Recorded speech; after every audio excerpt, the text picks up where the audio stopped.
First Contact and Misconceptions.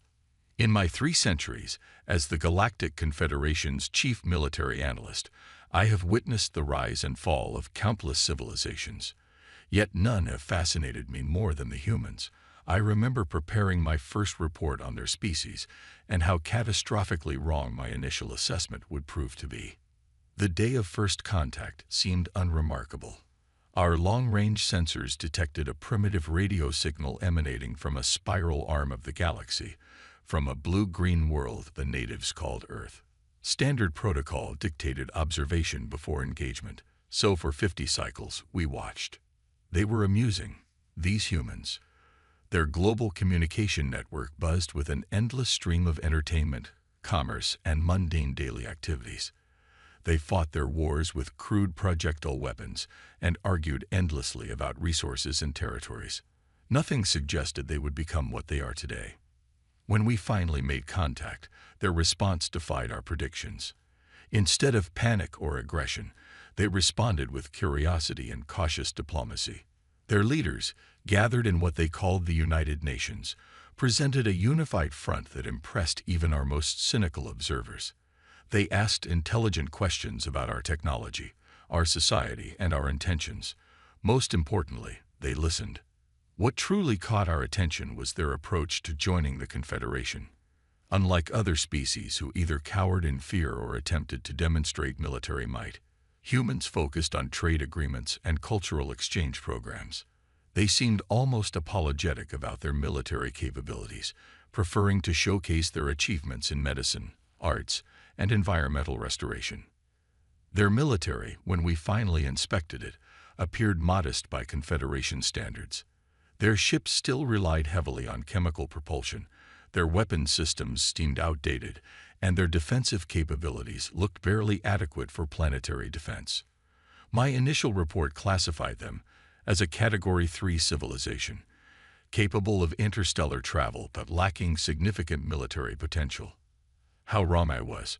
The humans had a saying that I would later come to appreciate: speak softly and carry a big stick. While they spoke of peace and trade, they were quietly observing, learning, and adapting our technology in ways we never imagined possible. Their apparent technological disadvantages masked a terrifying efficiency in resource utilization and tactical innovation. I first glimpsed their true nature during the Centauri border dispute. A group of Rigelian pirates, notorious for their brutality, attacked a small human mining colony. The Confederation expected a diplomatic protest, perhaps a request for protection. Instead, we witnessed something unprecedented. The humans responded with a single ship, the EFS Nightingale. It appeared to be a medical vessel, broadcasting healing signals on all frequencies. The pirates, sensing easy prey, moved to intercept. What happened next still haunts the nightmares of veteran spacers. The Nightingale's peaceful exterior concealed a weapon system unlike anything we had seen before. It didn't destroy the pirate vessels. It disabled them, systematically, and with surgical precision. Each shot targeted non-essential systems, rendering the ships helpless without casualties. When the battle ended, all 15 pirate vessels hung motionless in space, their crews alive but thoroughly defeated. The humans called it humanitarian warfare, a concept that seemed paradoxical to most Confederation species. They could have destroyed the pirates, but chose a more difficult path that preserved lives. This incident should have made us reevaluate our assessment of human military capabilities, but we dismissed it as a fluke. Their colonization efforts followed a similar pattern. While other species established military outposts and fortified positions, humans built trading posts and cultural centers. They seemed to prioritize diplomatic solutions to every conflict, often making significant concessions to maintain peace. The Confederation interpreted this as weakness, not recognizing that each concession was carefully calculated. I remember discussing human military doctrine with Admiral Cattall of the Arcturus Defense Force.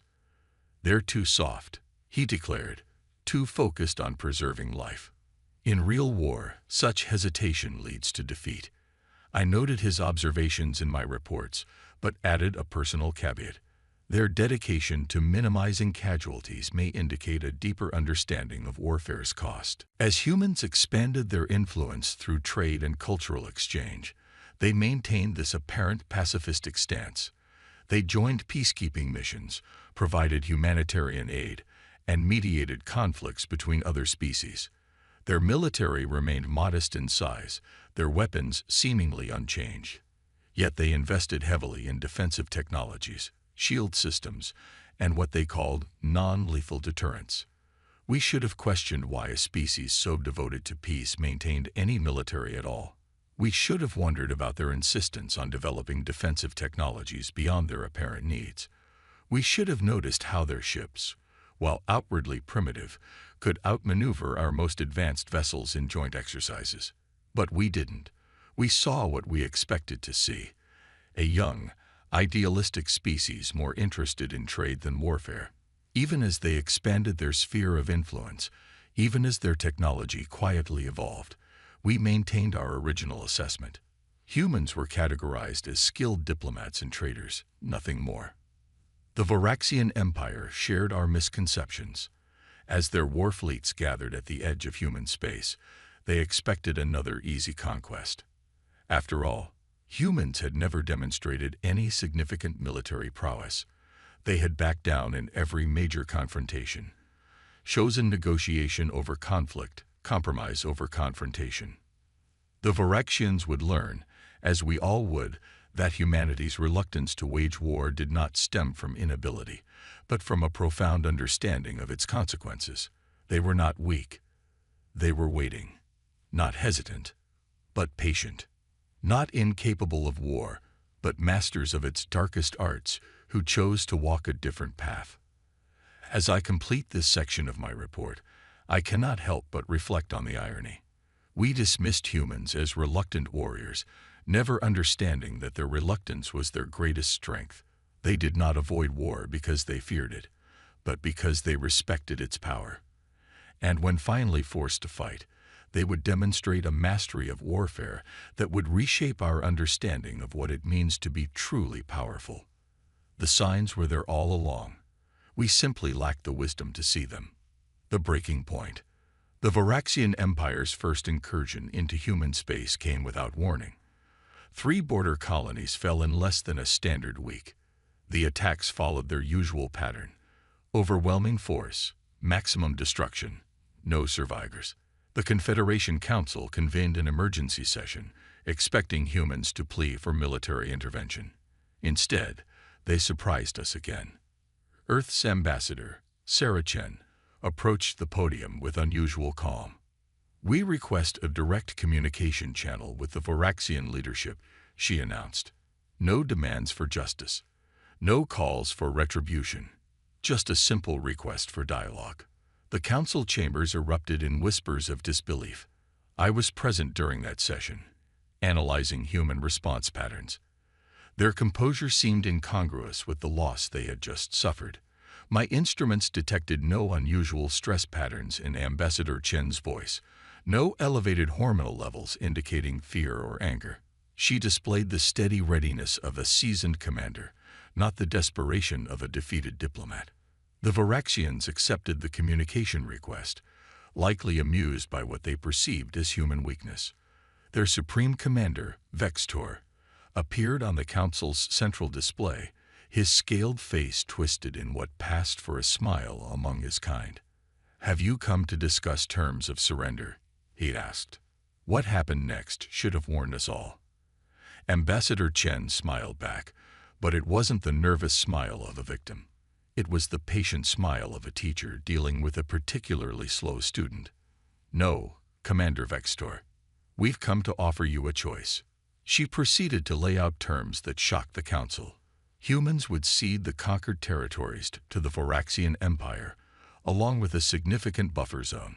In exchange, they requested only the safe passage of any surviving civilians and a non-aggression pact lasting 50 standard years. The Varaxians, emboldened by this apparent capitulation, launched attacks against 5 more human colonies. Again, Earth's response was diplomatic. They offered more concessions, more territories, more resources. With each retreat, the Varaxians grew more confident and more aggressive. But something wasn't right. As the Confederation's chief military analyst, I noticed patterns that others missed. Each human withdrawal was orderly, methodical. They evacuated not just people but entire infrastructures. Industrial complexes, research facilities, even soil samples. Everything vanished before the Varaxians arrived. They left behind only empty buildings and deactivated systems. I submitted a report highlighting these anomalies. The humans are not retreating, I wrote. They are repositioning. The council dismissed my concerns. After all, how could a species that avoided conflict at every opportunity pose any real threat? The answer came during the Varaxian attack on New Terra, humanity's largest colony world. The Empire committed a third of their fleet to this assault, expecting another bloodless victory. They found the planet seemingly defenseless, its cities empty, its spaceports abandoned. As their ships moved into orbit, human representatives transmitted another offer of territorial concession. Then everything changed. The first sign was subtle, a slight variation in background radiation that our sensors barely detected. Then communication with the Varaxian fleet became erratic. Their ships began reporting system malfunctions, power fluctuations, navigation errors. Within hours, the mighty Armada hung powerless in space, their weapons disabled, their engines dead. From the darkness of space emerged vessels unlike anything we had seen before. They bore human markings but displayed technology far beyond what Earth had ever revealed. These ships moved with impossible precision, their hulls seeming to bend light itself. They surrounded the disabled Varaxian fleet without firing a single shot. Ambassador Chen's next transmission to Vextor was brief. The choice we offered still stands. Withdraw your forces from all human territory, honor the non-aggression pact, and your fleet returns home intact. Refuse, and we demonstrate why our species has worked so hard to avoid war. The Varaxians, arrogant to the last, refused. What followed was a demonstration of military precision that redefined our understanding of warfare. The human ships launched what appeared to be simple communication buoys. These devices attached themselves to the Varaxian vessels and began broadcasting data. Not weapons fire, not explosions, just information. We later learned that these transmissions contained complete technical readouts of the Varaxian ships, including detailed analyses of design flaws, tactical weaknesses, and strategic vulnerabilities. The humans had spent their retreat studying every aspect of Varaxian military technology. They hadn't been running away. They had been gathering intelligence. But the true shock came with the second wave of data. The humans transmitted their complete analysis of Varaxian biology, including their genetic susceptibility to certain frequencies of radiation, their inability to process specific chemical compounds, and their psychological vulnerabilities to particular sensory inputs. They had turned their scientific understanding into a weapon more potent than any battleship. This information has already been distributed to every major power in the galaxy, Ambassador Chen announced. We know how to disable your ships, neutralize your weapons, and incapacitate your troops without causing permanent harm. The choice remains yours, but be aware that your military superiority was an illusion we allowed you to maintain. The Varaxian Empire, for the first time in its history, retreated. They had not lost a single ship or soldier, yet they had been completely defeated. As their fleet limped home, I finally understood the true nature of humanity's reluctance to wage war. They had not been avoiding conflict out of fear or weakness, but out of a terrible knowledge of their own capabilities. The galaxy would never be the same after that day. We had witnessed the emergence of a military power that didn't need to destroy to defeat its enemies.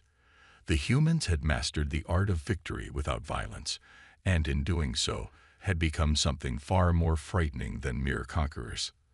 They had become peacekeepers who could not be challenged, diplomats whose words carried the weight of unimaginable power, and reluctant warriors whose very reluctance made them unstoppable. The silent storm. The day after humanity's demonstration of power, I received an invitation to Earth. As the Confederation's senior military analyst, they said I deserved to understand what I had been observing all these years. What I discovered there reformed everything I thought I knew about warfare. Beneath the surface of every major human city lay vast complexes dedicated to what they called defensive innovation. But these were unlike any military installations I had seen before. Scientists worked alongside soldiers, artists collaborated with strategists, and civilians freely offered insights to military planners. They called it the Integration Protocol, a system where every segment of society contributed to defense technology. Admiral Helena Santos, my guide through Earth's Strategic Command, explained their philosophy. Our greatest weapons aren't our ships or our technology, she said, leading me through a massive holographic chamber. It's our understanding that every conflict is a failure of imagination. We prepare for war precisely because we want to avoid it. The chamber sprung to life, displaying a three-dimensional map of human space. Points of light indicated what I had always assumed were civilian installations. "Watch," she commanded, entering a series of codes. The map transformed. Those seemingly innocent trading posts, cultural centers, and scientific outposts connected in an intricate web of defensive positions. Each facility contained hidden military capabilities, but not traditional weapons. They housed sophisticated sensor arrays, quantum communication networks, and what humans called environmental modification systems. "We never lied about our military capability," Admiral Santos explained.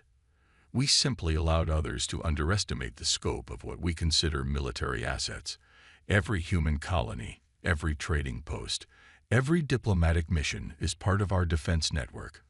We turned our entire civilization into a defensive grid." The implications staggered me. Humanity hadn't been building an empire. They'd been constructing the galaxy's most sophisticated defensive network, disguised as civilian infrastructure. Their retreats before the Varaxians hadn't been acts of cowardice. They were carefully orchestrated maneuvers to complete this network's coverage. But the true revelation came when Admiral Santos showed me their combat doctrine archives. Humans had developed what they called systemic warfare, an approach that viewed conflict not as a clash of forces, but as a complex system to be understood and influenced. Every human soldier was trained not just in combat, but in psychology, environmental science, and cultural studies. Traditional warfare focuses on destroying the enemy's capability to fight, a training hologram explained. We focus on removing their desire to fight. Anyone can break things. The real challenge is fixing them. Their weapons reflected this philosophy. What we had dismissed as primitive ballistic technology was actually a sophisticated system of precision tools. Their ships carried more computing power than weapons, designed to analyze and adapt rather than simply destroy. Even their defensive systems were built to teach rather than punish. The Varaxians had unknowingly helped demonstrate the effectiveness of this approach.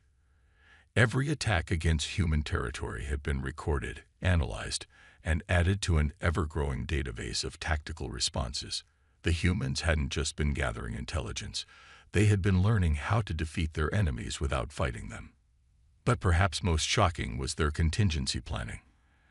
Admiral Santos showed me simulations of responses to various threats, each more sophisticated than the last. "These aren't battle plans," she explained. "They're peacemaking strategies that happen to include military elements." One simulation demonstrated the response to a full-scale invasion of Earth itself. Instead of planetary defenses or counterattacks, it showed a cascading series of social, economic, and environmental changes that would make occupation impossible. They had turned their entire society into a weapon that couldn't be defeated because it couldn't be engaged directly. "We understand something that most species learned too late," Admiral Santos said as we concluded our tour. "The most powerful military is one that never needs to fight. Our reluctance isn't our weakness, it's the source of our strength." The Confederation Council received my updated analysis with stunned silence. Humanity hadn't just developed a new form of warfare, They had fundamentally changed what warfare meant. Their apparent technological inferiority had masked an approach to conflict so advanced that most species couldn't even recognize it as military capability. The Varaxian Empire's humiliation proved to be just the beginning. Other aggressive species, watching the humans' revelation of power, began reassessing their positions. The humans had demonstrated that they could defeat any conventional military force without firing a shot, and they had done it while maintaining their commitment to preserving life. Trade routes shifted, diplomatic alliances were formed. Species that had dismissed humans as weak now sought their protection. The galaxy's balance of power transformed not through conquest or intimidation, but through the quiet demonstration of an irresistible truth. True power lies not in the ability to destroy, but in the capability to prevent destruction. As I prepare to submit my final report on human military capabilities, I find myself wrestling with a profound realization. We had always assumed that a species' military power could be measured by its weapons, its ships, its willingness to engage in combat. The humans proved that real military superiority comes from making combat unnecessary. Their reluctance to wage war wasn't a sign of weakness. It was evidence of a strength so fundamental that we had failed to recognize it. They had mastered warfare by transcending it, creating a form of military power that didn't require violence to be effective. The galaxy would never be the same, and perhaps that was their greatest victory of all. Defenders of peace. 3 cycles after the Varaxian incident, I found myself documenting a profound transformation in galactic society. The humans had unleashed something more potent than any weapon, an idea that changed how species viewed power itself. The first major test of this new paradigm came from an unexpected quarter. The Cathari Collective, notorious raiders from the galactic core, launched a series of attacks against smaller Confederation worlds. Their tactics had always been simple: strike hard, take what they wanted, and vanish before any response could be mounted. But this time, something was different. At each attack site, human diplomatic vessels arrived within hours. These ships, now recognized as part of their sophisticated defense network, didn't pursue the raiders. Instead, they began helping the affected worlds implement what humans called adaptive resilience protocols. I observed as human advisors taught these worlds to modify their infrastructure, making it simultaneously more robust and less attractive to raiders.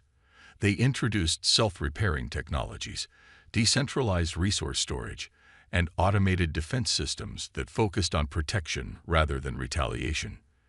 The Cathari soon discovered that their targets had become functionally unraidable.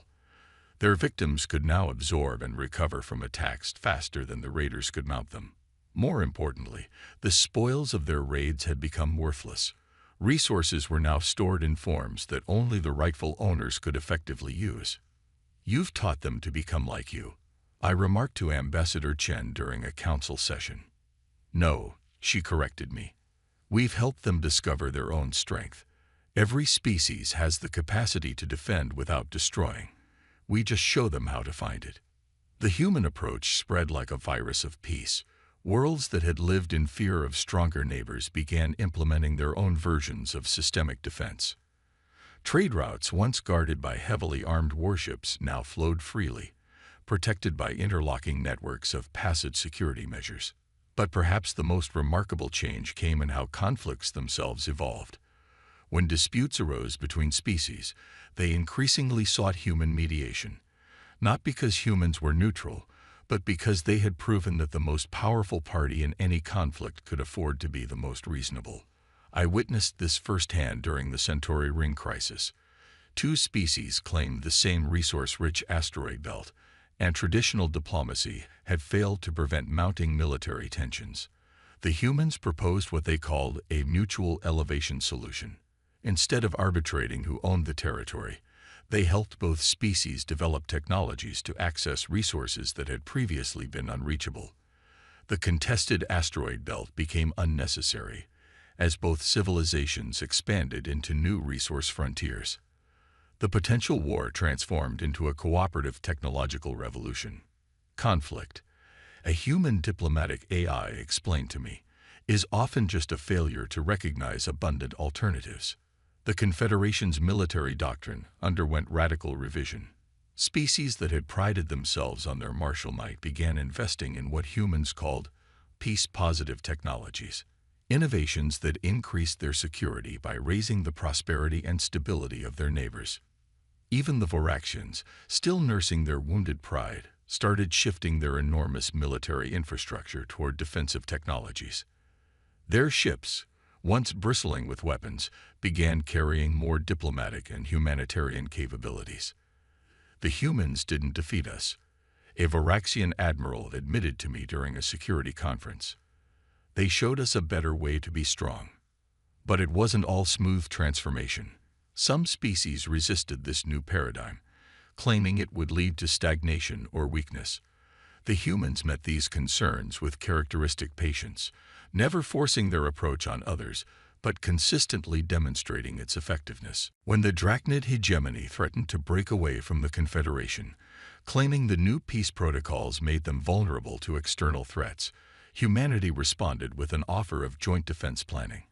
What they revealed shocked the Drachnid military command. Human defensive capabilities had evolved far beyond what even I had documented. They had developed what they called peace enforcement technologies, systems that could neutralize military aggression without causing harm. More importantly, they had found ways to share these capabilities that didn't require revealing their core technologies. Power used to flow from the barrel of a gun. Admiral Santos told the Drachnid delegation, quoting an ancient human saying, "Now it flows from the ability to make guns unnecessary."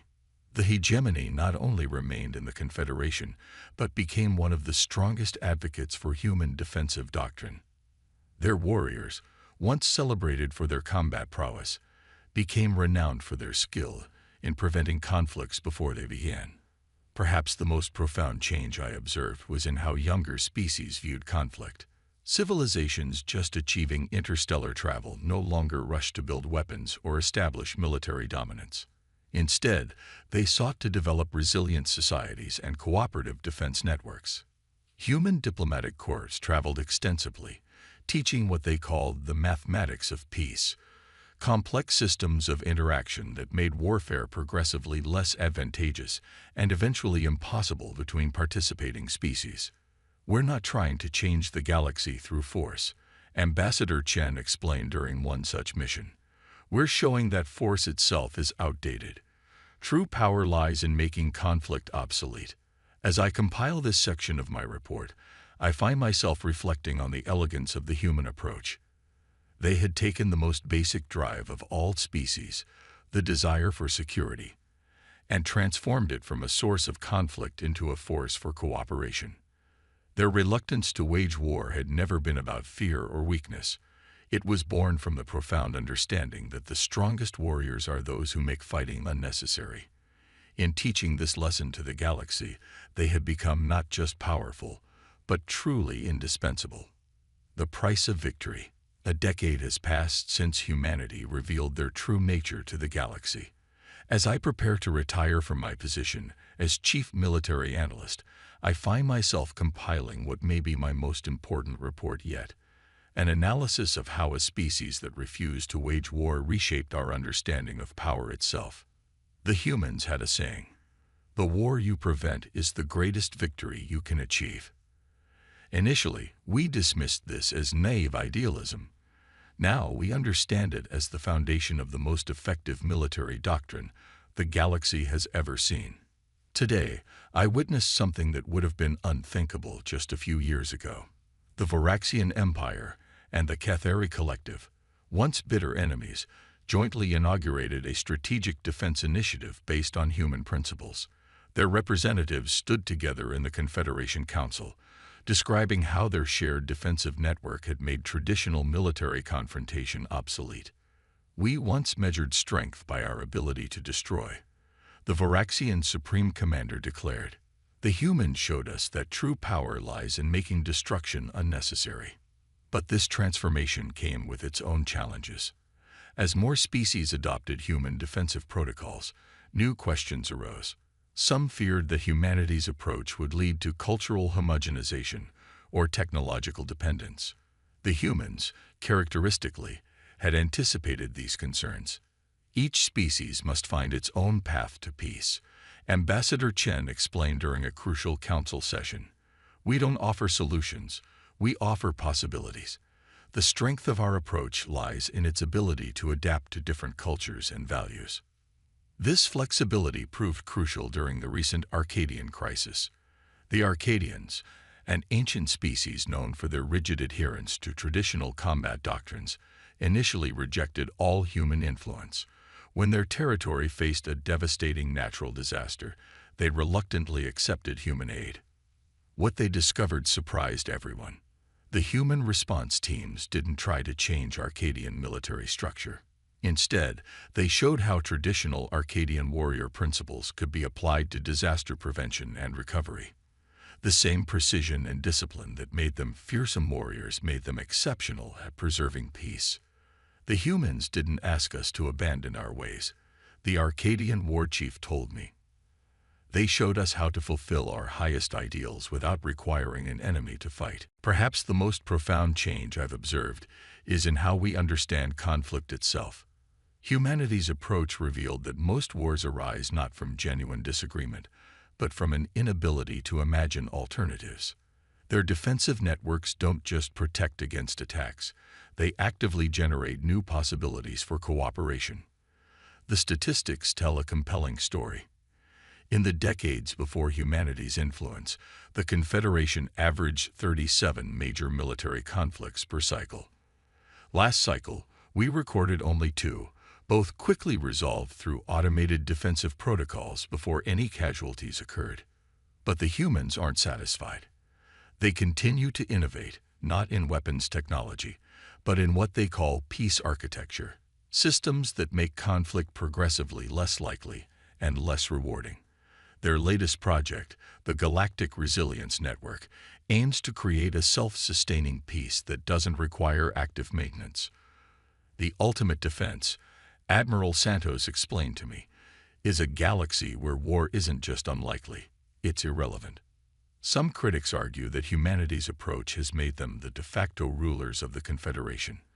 The humans respond to this criticism in characteristic fashion, by deliberately limiting their own influence and encouraging other species to develop independent defensive capabilities.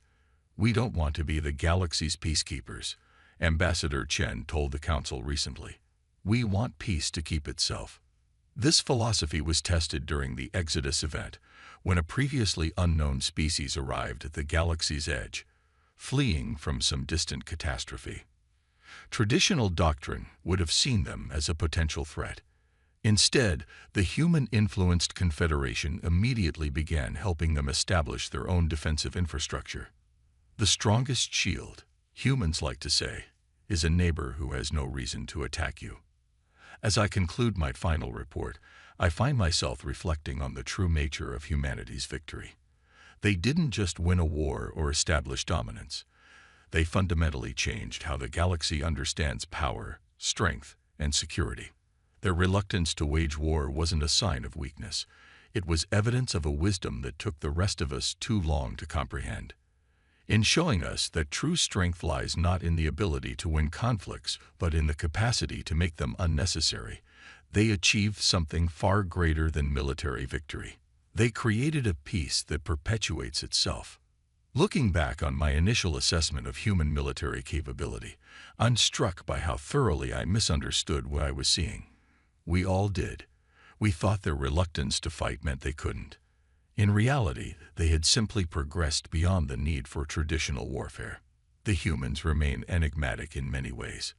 They continue to maintain their defensive capabilities while working tirelessly to make them unnecessary. They celebrate peace while preparing for war, always hoping their preparations will prevent conflict rather than win it. Perhaps that is their greatest lesson to the galaxy. True power lies not in the ability to destroy, but in the wisdom to make destruction obsolete. They became the masters of warfare by mastering the art of peace. As I submit this final report, I can't help but wonder what the humans will teach us next. After all, they've shown us that the impossible is often just a failure of imagination. In their reluctance to wage war, they have given us something far more valuable than victory. They have given us a future where victory itself means something entirely new.